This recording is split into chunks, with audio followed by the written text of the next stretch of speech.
Well, Well, what? there's the threshold. Carry me over. Oh, come on. You don't believe in that sort of nonsense, do you? She was America's sweetheart. He was the ultimate rebel. Their love story captivated Hollywood. But behind the scenes, something happened that Ali MacGraw never truly forgave. What was it that left such a deep scar? Join us as we dive into the untold story behind Ali MacGraw and Steve McQueen, and the moment that changed everything. Ali MacGraw and Steve McQueen. Before Ali MacGraw and Steve McQueen became one of Hollywood's most unforgettable couples, they were living in completely different worlds. Their backgrounds, personalities, and paths to fame couldn't have been more different. But it was exactly these differences that made their eventual meeting feel electric and inevitable. Ali MacGraw was born Elizabeth Alice McGraw in Pound Ridge, New York, in 1939. Raised in a creative and intellectual household, her mother was a commercial artist and her father a painter and teacher.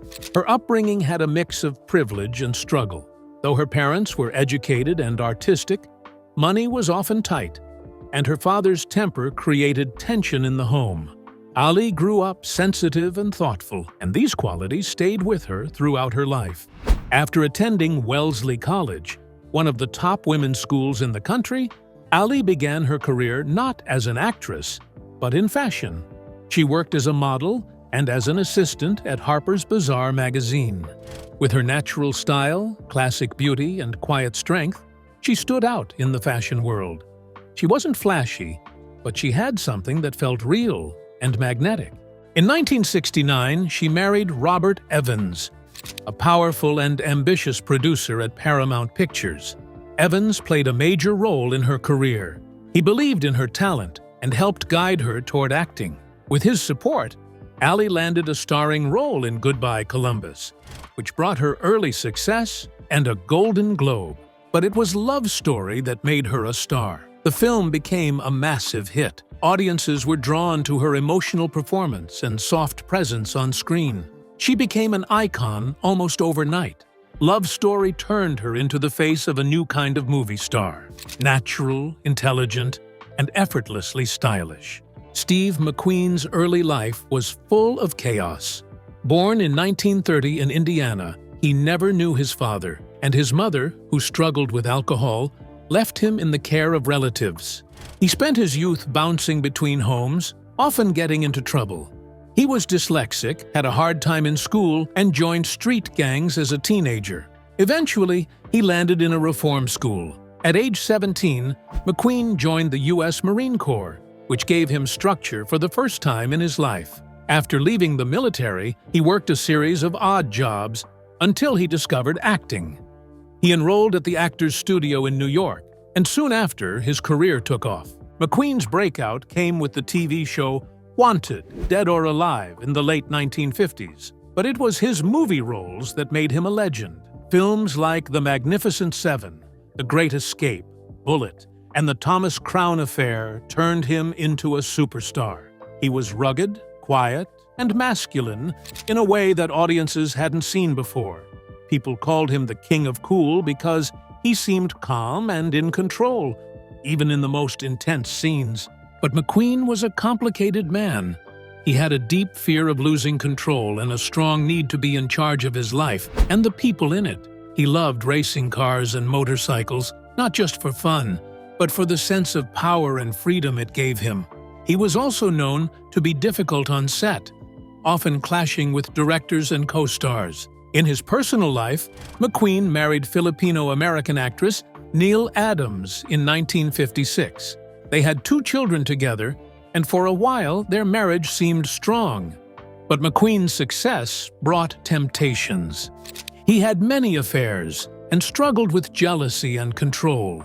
His growing fame only made these problems worse. By the early 1970s, McQueen was one of the highest-paid actors in Hollywood. He had everything: fame, money, cars, women, but something was missing. Despite his success, he often felt isolated and mistrustful. He kept people at a distance and rarely let his guard down. Scandal on set.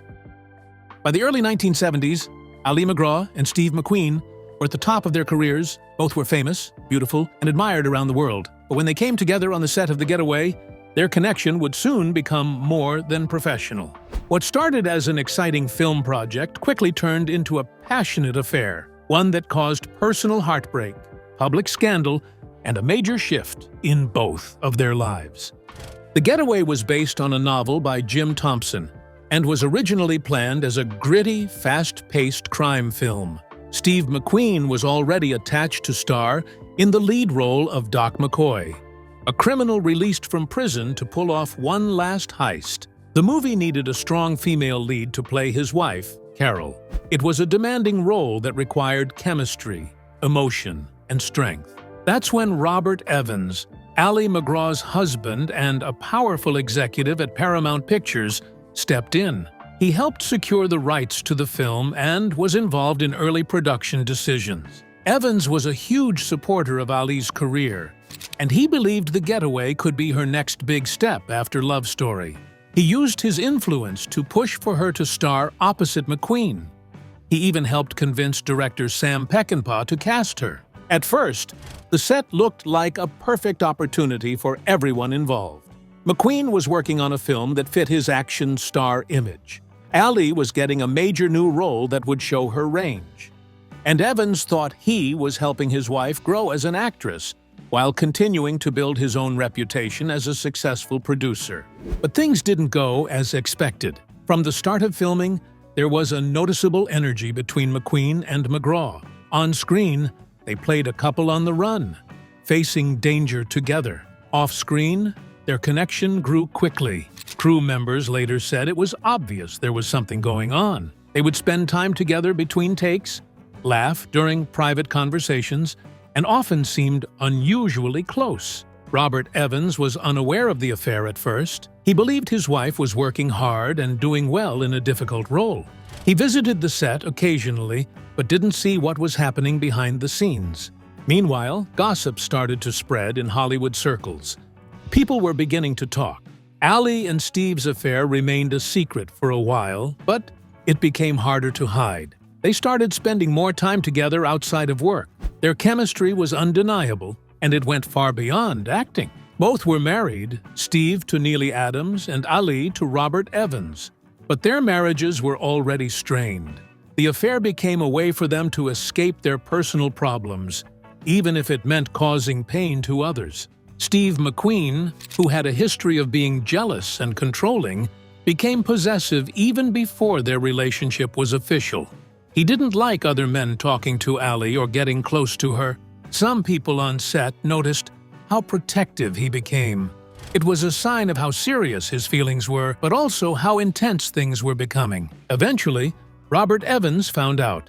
According to those close to the situation, he was heartbroken. He had supported Ali from the start of her career, helped her land major roles, and believed in their marriage.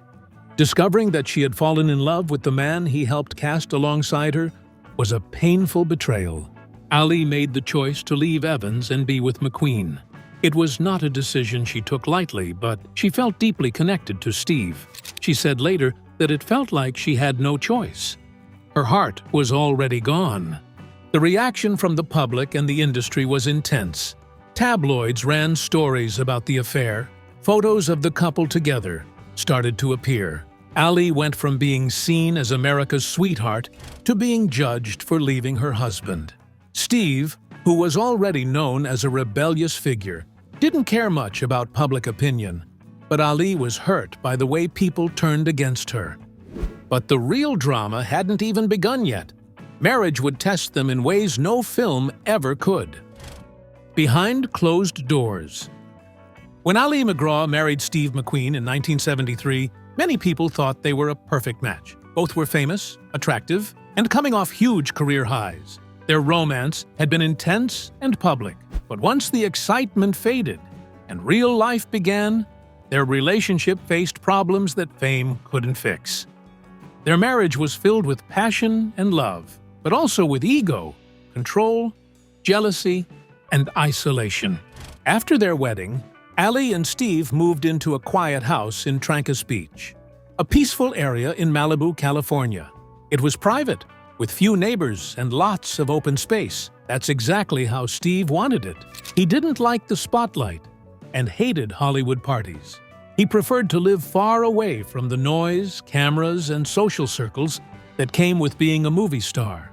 For Ali, it was a big change. She had been part of the Hollywood world for years. She loved working, meeting creative people, and having a full life. But to be with Steve, she gave that all up. He made it clear that he didn't want her working. He wanted a quiet, private life, where she would be home, focused on him and their life together. So she stepped away from acting completely. For years, she didn't take a single role. Instead, she focused on being Steve McQueen's wife, cooking, taking care of the house, and keeping things running smoothly. At first, it felt like a break. She was still deeply in love and willing to build a life around their relationship. But after a while, the silence and isolation started to wear on her. Steve had very strong ideas about gender roles.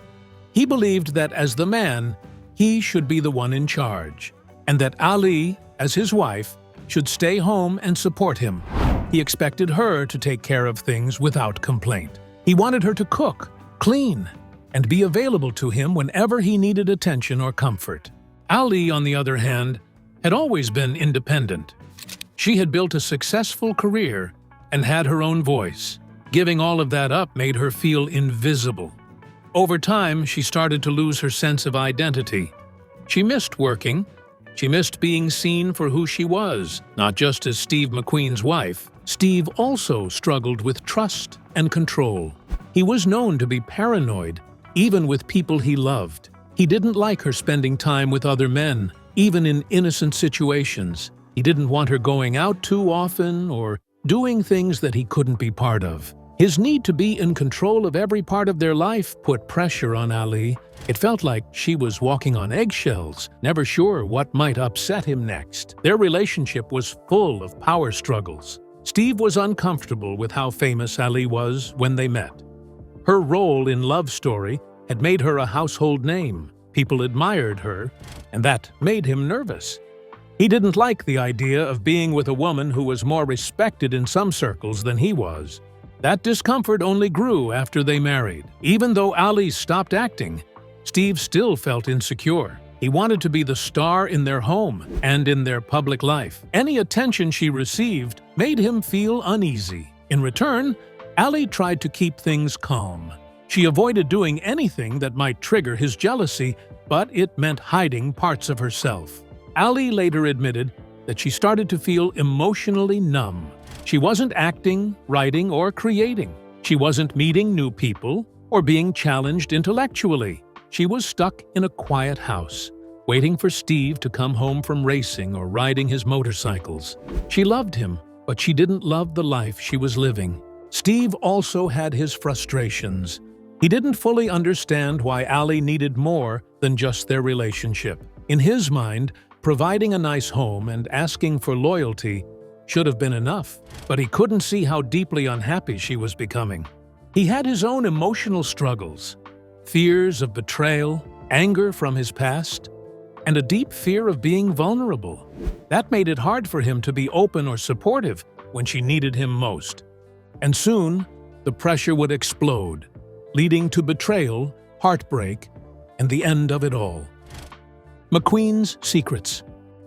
By the mid-1970s, the passion that had once defined Ali MacGraw and Steve McQueen's relationship had started to fade. What had begun with intensity and excitement was now turning into something painful and confusing. Their marriage was slowly falling apart, and most of it came from Steve's destructive habits and behaviors, while Ali tried to hold on and make things work. The cracks in their relationship only grew deeper. Steve McQueen had a long history of cheating, even before marrying Ali. He had affairs during his first marriage to Neil Adams, and those patterns didn't stop when he married Ali. Despite the promises he made, McQueen never gave up his habit of chasing other women. He was known to sleep with groupies, actresses, models, and even the wives of people he considered friends. Some of these affairs were short flings, while others were more involved. He didn't hide it very well, and word often got back to Ali. At first, Ali tried to stay silent.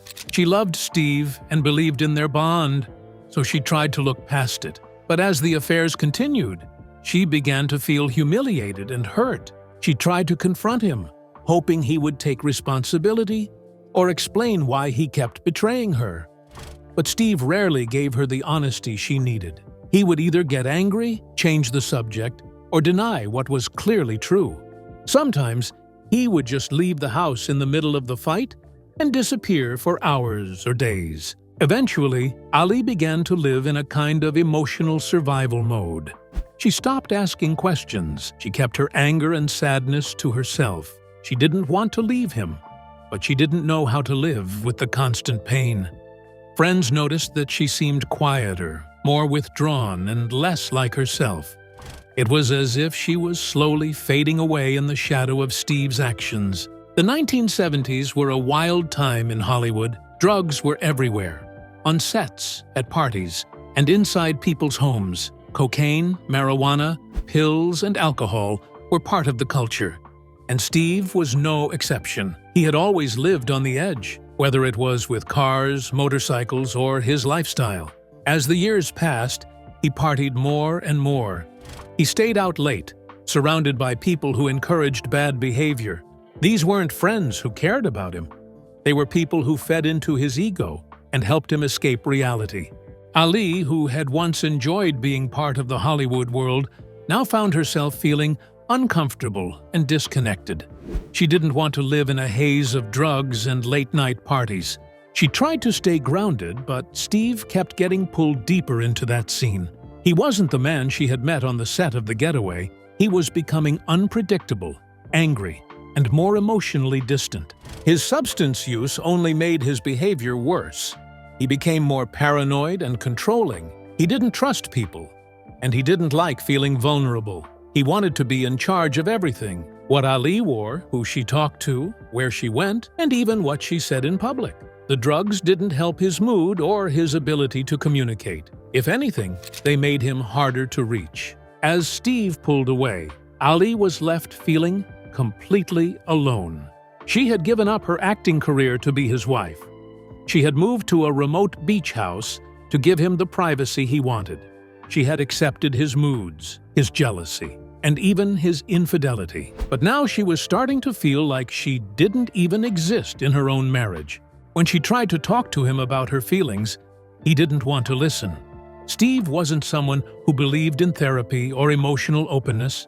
He had been through a rough childhood, and he had taught himself not to rely on anyone. That made it impossible for him to connect with Ali on a deeper level. He refused counseling. He avoided serious talks. He didn't want to admit that anything was wrong. Ali, meanwhile, was sinking into a kind of emotional numbness. She missed working. She missed feeling creative, alive, and seen. Being in a relationship with Steve had become exhausting. Every day felt like a struggle to avoid a fight or survive another silent evening. Even when they were in the same room, it felt like they were miles apart. The distance between them wasn't just emotional, it was physical too. Steve would leave for long periods of time to go racing or disappear with friends. He wouldn't tell Ali where he was going or when he'd be back. She had no idea what he was doing. And after a while, she stopped asking. She had learned that asking only led to more pain. By this point, their marriage had become something neither of them truly recognized. They were no longer partners, no longer equals. The love was still there, somewhere beneath all the pain, but it had been buried under years of hurt, dishonesty, and silence. Ali had once believed she could save the relationship, that her love and loyalty could hold it together. But the more she tried, the more she lost herself in the process. And soon, the final breaking point would arrive, leaving both of them changed forever. A cold goodbye. By the late 1970s, Ali MacGraw and Steve McQueen's marriage had reached a point where it could no longer be saved. After years of emotional pain, distance, and betrayal, Ali made the difficult decision to walk away. Their breakup was messy, emotional, and public. But for both of them, it was also necessary. Two very different people had come together in love, but over time they realized they simply couldn't live together anymore. For years, Ali had tried to adapt to Steve's world. She gave up her career, kept her feelings quiet, and lived in isolation. But the more she did that, the more she lost herself. The infidelity, the emotional coldness, and the control wore her down. There were constant arguments. Sometimes the fights were loud and explosive, and sometimes they were quiet and painful, filled with silence and sadness. Everything that had once brought them together now pushed them apart. Ali began to see that nothing she did would ever be enough for Steve. He didn't want to change. He didn't want to understand her needs. And most of all, he didn't want to share the spotlight in any way, even at home. Over time, the emotional disconnect between them became impossible to ignore. When Steve learned that Ali was leaving him, his response wasn't sadness or regret. It was anger. He was furious that she would walk away. Even though he had hurt her repeatedly, he still expected loyalty. In his eyes, leaving him felt like betrayal. He had always been used to being in control, and now that control was gone. Instead of trying to fix things or express any kind of vulnerability, Steve shut down emotionally. He gave her the cold shoulder. He refused to show any sadness or admit that he might have played a role in the failure of their marriage. Friends said he acted like he didn't care at all. It was his way of protecting himself. But deep down, the divorce did affect him. Steve was not the kind of man who talked about his feelings, but he had cared for Ali. The end of their relationship reminded him of his fears, fear of abandonment, of being unloved, of not being in control. He just didn't know how to deal with those emotions in a healthy way. Their divorce was finalized in 1978. The legal side of things wasn't as dramatic as their personal struggles, but it still came with tension. Steve showed little interest in the details. He didn't fight over money or property. He seemed emotionally disconnected from the whole process. For him, it was just something to get through and move on from. In the media, the divorce made headlines. Hollywood had watched their love story from the beginning, from the affair that ended Ali's marriage to Robert Evans to the passionate years at Trancas Beach. Now, the story had come full circle. Gossip magazines covered every detail. Reporters speculated on what went wrong. Some blamed Steve's bad behavior. Others said Ali was too sensitive or too distant. Steve wasted no time moving on. He started dating again, and one of the most talked-about women in his life after Ali was Barbara Minty, a model he met in the late 1970s. She was younger, quiet, and not part of Hollywood. Steve liked that. He eventually married her in 1980, just months before his death. But even during his time with Barbara, people close to him said he never fully let go of Ali. Ali, on the other hand, didn't jump into another relationship right away. She was emotionally exhausted and knew she needed help. In the years following the divorce, she checked herself into the Betty Ford Center for Alcohol Addiction. It wasn't something she had talked about publicly at the time, but it was a turning point. The rehab experience helped her start a journey of healing and self-discovery. Professionally, Ali made her way back into the spotlight in small steps. She took on new acting roles and started to reclaim her voice.